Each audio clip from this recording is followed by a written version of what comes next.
Look at this vehicle. Will explode now.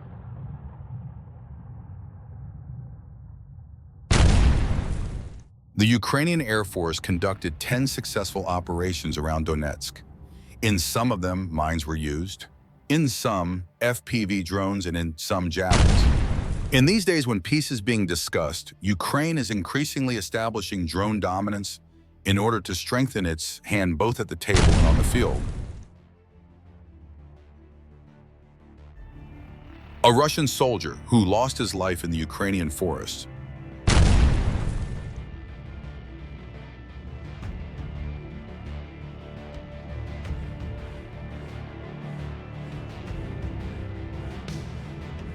The soldier was suddenly hit by a drone coming from behind while walking in an open area and could not even look back to see what was happening.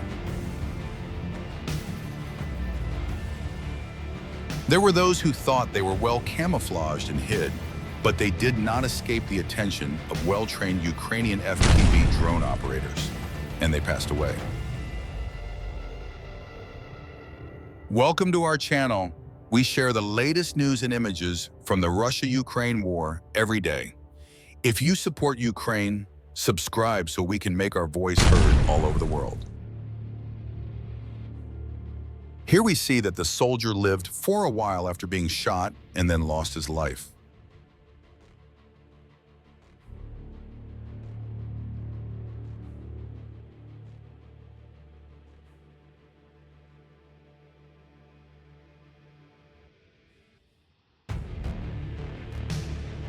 In this video, we see that Ukraine sometimes does not need drones to destroy Russian soldiers. Ukrainian forces have unfortunately lost the Kursk region for now. While Russia is strengthening its control there, let's see what Ukraine's tactics will be these days. What is your opinion? What do you think will Ukraine do to take it back, or will it not try to take it back at all? U.S. President Donald Trump said that Russia and Ukraine were particularly close to an agreement and that the two sides should come together at a high level and finalize the agreement. The Russian army did not hesitate to attack civilians again. 14 people were injured and 3 people were killed in drone attacks on the city of Pavlograd in the Dnipropetrovsk region.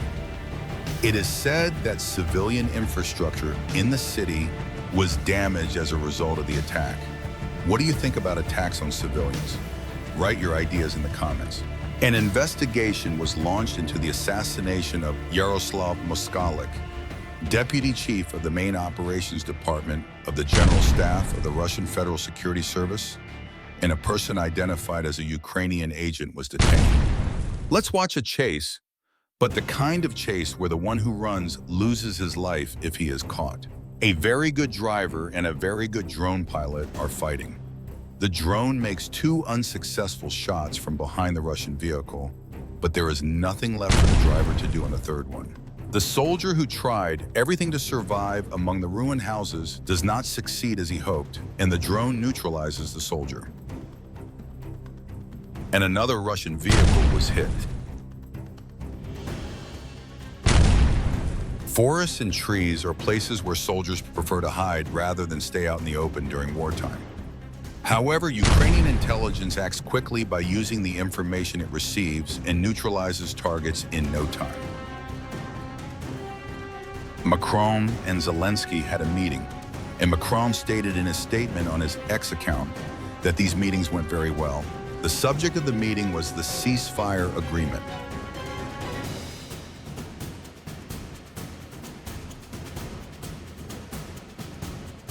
In the images you are watching, tanks explode, drones affect soldiers, and some situations occur on the fronts.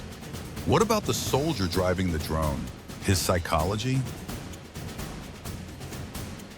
What do you think he feels? Nothing, because soldiers become numb during wars.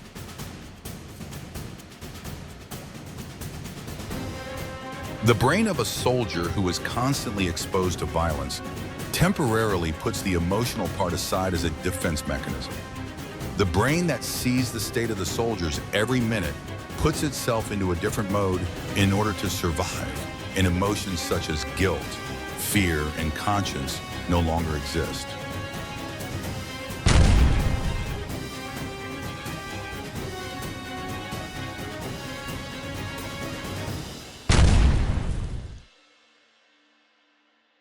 Yes, we always talked about drones throughout the war.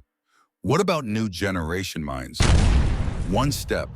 It's a very simple thing to take a step, to walk, but if you take just one step in the wrong place, you can lose your life. Instead of planting seeds in places where farming used to take place, people plant mines and bombs. A mine does more than just neutralize soldiers.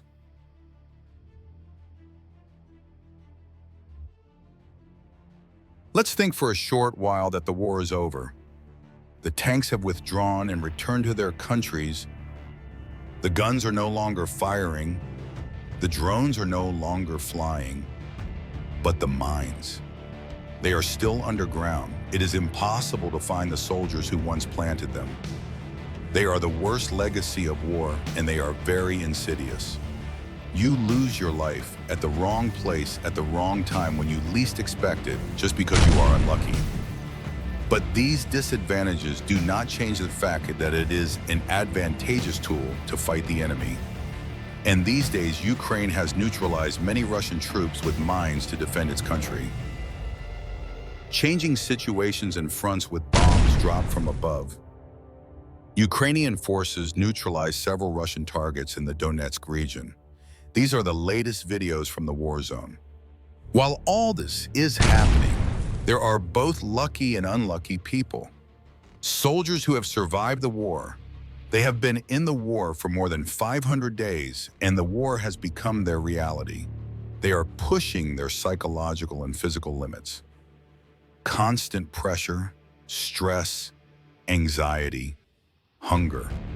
Here are the most painful aspects of war.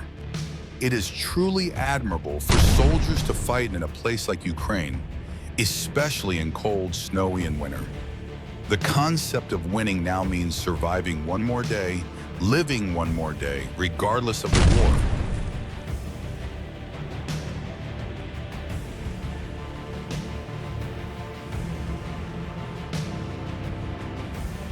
We hope that the war between Ukraine and Russia will end as soon as possible through diplomacy. As the war continues, maybe one side will win, but humanity will continue to lose. In this channel where we prepare these videos for you, our only support is your likes and support. To support us, just click the subscribe button. If you support Ukraine, you can write "Long live Ukraine" in the comments. Don't forget to mention your thoughts on the issues we talked about in the comments. Thanks for watching. See you in the next video. Goodbye.